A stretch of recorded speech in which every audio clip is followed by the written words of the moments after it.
한덕수 권한대행마저 탄핵시켜서 야당이 야당 주도로 탄핵시켜서 직무가 정지되게 된다면 이후의 국정 상황이 대한민국 국민이 지금껏 경험해보지 못한 이른바 대혼란이 야기될 수 있다. 이런 지적들 앞서서도 얘기하셨지만 이제 좀 나오고 있습니다. 1인 3역의 초유의 시대가 된다. 이런 얘기인데요. 만약에 한덕수 지금 대통령 권한대행이 탄핵되고 최상목 경제부총리로 권한대행 대행 체제가 이어지게 된다면 최상목 대행 같은 경우에는 대통령 역할하고 총리 역할하고 기재부 장관, 경제부총리 역할까지 같이 하게 되는 것 아니냐. 그래서 1인 3역이다. 이런 얘기가 나오고 있는 겁니다. 경제수장이 국가 수반이 되기 때문에 경제부처를 관할하는 총장이었던 그 역할은 다소 이제 손을 놓을 수밖에 없다는 얘기 등등도 나오고 있는데요. 그래서 지금 경제외교 국방까지 책임져야 한다. 외국인 주식들은 3조 원이 나갔고 달러 환율 1,500원이 공포될 위기인데다가 27년 만에 국가 신용 등급이 강등될 수도 있다. 이런 우려까지 나오고 있는 상황입니다.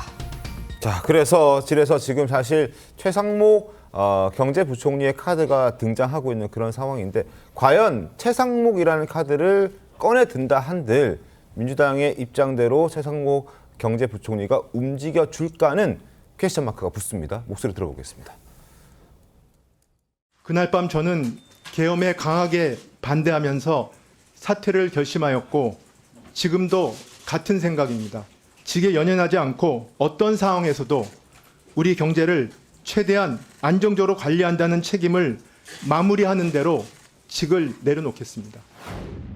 최상목 부총리는 어찌됐든 현재까지 나와 있는 본인의 태도는 국무회의에서 비상계엄에 대해서 가장 강하게 반대한 사람, 그리고 가장 먼저 일찍 국무회의장을 뛰쳐나온 사람인지 적극적으로 지금 국정 공백 상태에서 적극적으로 국무회의에 임하는 것 이런 등등으로 봐서는 한덕수 대행보다는 좀 낫지 않은가요? 최상목 부총리도 그 국무회의에 참석을 했었잖아요. 네네. 그럼 또 역시 탄핵 문제가 연결이 되는 거 아닙니까? 그거는 이제 최상목 경제부총리가 관련된 부분에 있어서 네. 분명한 반대 입장을 했다라고 하는 부분이 있고 한덕수 총리와 관련된 이 탄핵의 문제가 매듭이 져야 되는 거 아니겠습니까? 네.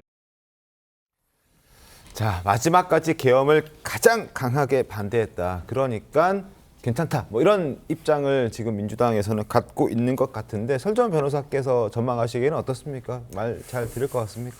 그러니까 당위로 봤을 때는 저는 한덕수 총리에 대한 탄핵은 이루어지지 않아야 된다고 봅니다. 개인적으로 이렇게 계속 급변하게 물론 이제 민주당 입장에서는 탄핵을 추진할 수밖에 없겠지만은 계속적으로 이래서 최상목 총리 그러니까 부총리도 만약에 안 하면요.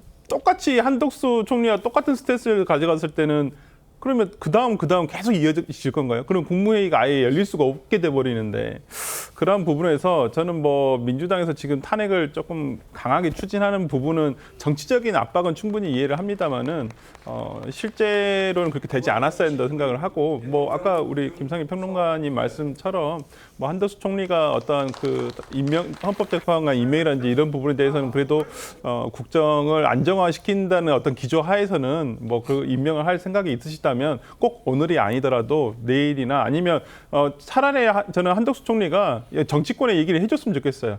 이 부분을 어떻게 할 테니까 예를 들어서 올해 말까지는 내가 이 부분을 정확하게 임명을 할 테니까 너무 서둘지 말아달라라고 얘기를 해야 되는데 지금 그러한 신호가 서로 소통이 안 되는 과정에서 뭐 지금 민주당에서 내일 바로 탄핵 발의를 뭐 한다고 하니까 저는 네. 그런 부분까지는 글쎄요, 이게 과연 국가를 위해서 좋은 일인가라는 부분은 조금 의문은 있습니다. 박 의원님, 만약에 최상목 부총리가 대행 역할을 맡게 된다면 지금 야당이 요구하는 법안들을 다 들어줄 거라는 어느 정도의 확신이 좀 당내에 있는 겁니까? 아니요, 그런 기대를 가지고 하는 것은 아닙니다. 예. 어떻게 될지 어떻게 알겠어요, 그 문제를. 저는 개인적으로 최상목 경제부총리도 자기는 탄핵에 반대했다라고 주장하지만 그러나 결과적으로 윤 대통령이 건넸다는 그 A4 용지 네. 그 내용이 뭐냐고 물었을 때 그 재정 유동성을 확보하라 뭐 이런 정도 단어만 기억이 난다 이렇게 네. 이야기를 했잖아요. 네. 그런데 그것이 수사기관에 제출한 자료에 보면 국회 운영비를 끊어라 뭐 이런 것들이 있었다는 얘기인데 예. 아니 경제부총리 그 똑똑한 사람이 그 두세 줄 되는 것에서 국회 운영비 끊으라 이걸 못 봐가지고 그 얘기를 안 했겠어요? 결과적으로 그 내용을 숨기려고 했던 거라고 저는 생각하거든요. 그러므로 최상목 경제부총리 역시 믿을 사람 못 된다고 생각을 합니다. 네. 그러나 지금 이렇게 오늘 아까 우리 앵커께서도 말씀하셨습니다만 지금 환율이 1,459까지 찍었다가 어제 1,452로 마감했어요. 이건 기업들이 살 수가 없는 조건입니다. 그럼요. 거기다 이번에 연말 크리스마스 특수를 누려야 하는 우리 이 경제 풀뿌리라고 할 수 있는 소상공인 자영업자들 우리 다 알지 않습니까?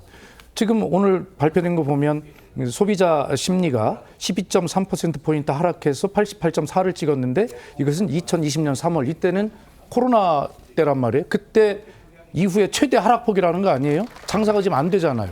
그런데 이것이 마치 민주당이 우리 한덕수 권한대행을 탄핵한다고 해서 이렇게 경제가 어려워지는 것입니까?